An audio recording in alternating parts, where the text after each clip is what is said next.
தொழிலில் புதுமை, உத்தியோகத்தில் புதுமை, வியாபாரத்தில் புதுமை, படிப்பில் புதுமை என்ற புதுமைகளுக்கு பேர் போன தனுசு ராசிக்காரர்களுக்கு எல்லா ஆச்சரியமும் எல்லா நன்மையும் ஒன்று சேர்வது கண்கூடாக பார்க்கக்கூடிய நல்ல காலகட்டம். கொடுத்த வாக்கை குடும்பத்திலும் வெளிவட்டாரத்திலும் ஜம்மென்று நிரூபிக்கக்கூடிய அமைப்பு ஏற்படுவதும், அசையாமசையா பொருள் சேர்க்கை,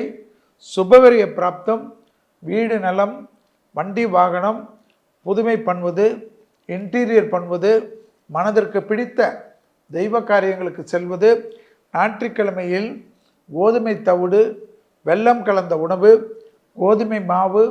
வெல்லம் கலந்த உணவு, கோதுமை சப்பாத்தி, வெல்லம் கலந்த உணவு என்று பசுமாடுகளுக்கு உணவு வைக்கக்கூடிய தனுசு அஷ்டலட்சுமி கடாட்சத்தையும் மகாலட்சுமி கடாட்சத்தையும் பெறக்கூடியவர்கள்.